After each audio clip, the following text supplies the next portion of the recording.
गुरु रामदास का इतिहास। सिख धर्म के चौथे गुरु की प्रेरणादायक जीवन गाथा। सिख धर्म के इतिहास में गुरु रामदास का नाम अत्यंत सम्मान और श्रद्धा के साथ लिया जाता है। वे सिखों के चौथे गुरु थे और उन्होंने न केवल आध्यात्मिक क्षेत्र में बल्कि सामाजिक और सांस्कृतिक जीवन में भी महत्वपूर्ण योगदान दिया। उनका जीवन विनम्रता, सेवा, प्रेम और भक्ति का अद्भुत उदाहरण है। उन्होंने उस पवित्र नगर की नींव रखी जिसे आज हम अमृतसर के नाम से जानते हैं। यह लेख गुरु रामदास जी के जीवन, उनके कार्यों और सिख धर्म में उनके योगदान का विस्तृत वर्णन प्रस्तुत करता है। जन्म और प्रारंभिक जीवन। गुरु रामदास का जन्म 24 सितंबर 1534 को लाहौर के चूना मंडी क्षेत्र में हुआ था, जो आज के लाहौर में स्थित है। उनका बचपन का नाम भाई जेठा था।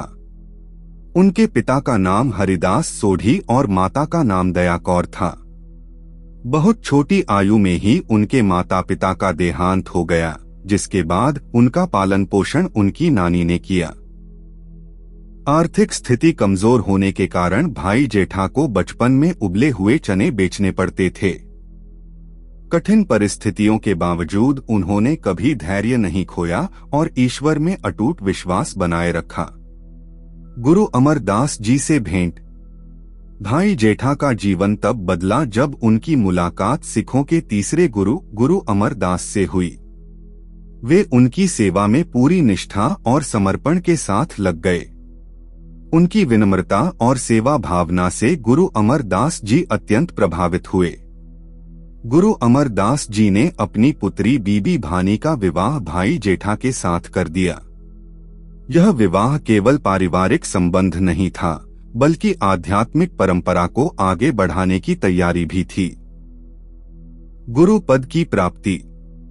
1574 में गुरु अमरदास के ज्योतिजोत समाने के बाद भाई जेठा को गुरु गद्दी सौंपी गई। इसके साथ ही वे गुरु रामदास के नाम से प्रसिद्ध हुए। उनकी गुरुता के समय सिख समुदाय तेजी से विकसित हो रहा था। उन्होंने सिख धर्म के संगठन को और मजबूत किया तथा समाज में समानता और सेवा की भावना को बढ़ावा दिया। अमृतसर की स्थापना। गुरु रामदास जी का सबसे महत्वपूर्ण योगदान अमृतसर की स्थापना है। उन्होंने एक पवित्र सरोवर की खुदाई शुरू करवाई, जिसे बाद में अमृत सरोवर कहा गया। इसी सरोवर के चारों ओर एक नया नगर बसाया गया, जो आगे चलकर अमृतसर कहलाया। यह स्थान आज सिखों का सबसे पवित्र तीर्थ है, जहां विश्व प्रसिद्ध गोल्डन टेम्पल स्थित है। यद्यपि हरमंदिर साहिब का निर्माण उनके पुत्र गुरु अर्जन ने पूरा कराया, परंतु उसकी नींव गुरु रामदास जी ने ही रखी थी। लावा, सिख विवाह की पवित्र परंपरा। गुरु रामदास जी ने सिख विवाह पद्धति को भी व्यवस्थित रूप दिया। उन्होंने लावा की रचना की, जो आज भी सिख विवाह आनंद कारज में गाई जाती हैं।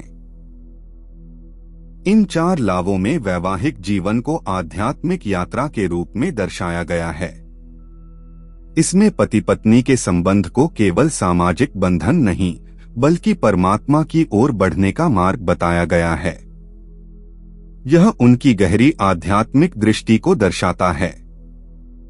सामाजिक सुधार और संगठन।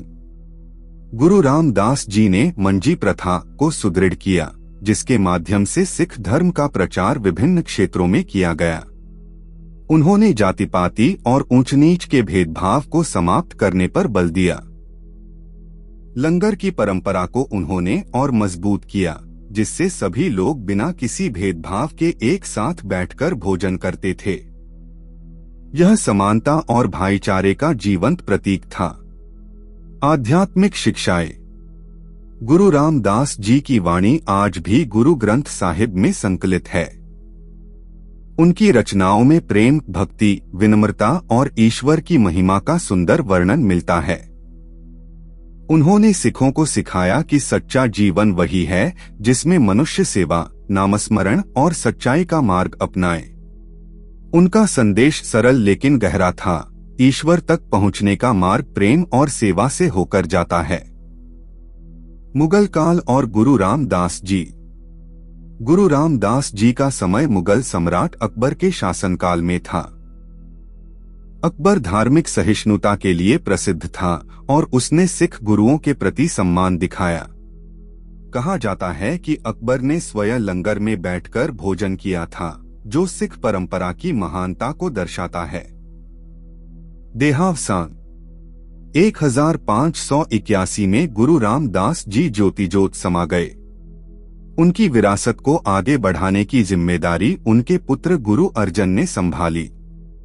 उनके जीवन का अंत भले ही शारीरिक रूप से हुआ, लेकिन उनकी शिक्षाएं और योगदान आज भी जीवित हैं।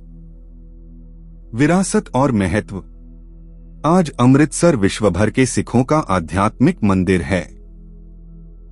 हर वर्ष लाखों श्रद्धालु गोल्डन टेम्पल में मत्था टेकने आते हैं। गुरु रामदास जी की शिक्षाएं हमें सिखाती हैं कि जीवन में सेवा, प्रेम और विनम्रता सबसे बड़े गुण हैं। उन्होंने यह दिखाया कि सच्चा नेतृत्व वह है जो समाज को जोड़ता है और मानवता की सेवा करता है। निष्कर्ष। गुरु रामदास का जीवन एक प्रकाश स्तंभ की तरह है जो हमें अंधकार में भी सही मार्ग दिखाता है। उन्होंने कठिन परिस्थितियों में भी विश्वास और सेवा का मार्ग नहीं छोड़ा। उनकी स्थापना किया हुआ अमृतसर और उनकी रचित लावा आज भी सिख परंपरा का अभिन्न हिस्सा हैं। वे केवल सिख समुदाय के लिए ही नहीं, बल्कि संपूर्ण मानवता के लिए प्रेरणा स्रोत हैं। उनका संदेश आज भी उतना ही प्रासंगिक है। प्रेम, सेवा और सच्चाई के मार्ग पर चलो, वही ईश्वर तक पहुंचने का सच्चा रास्ता है।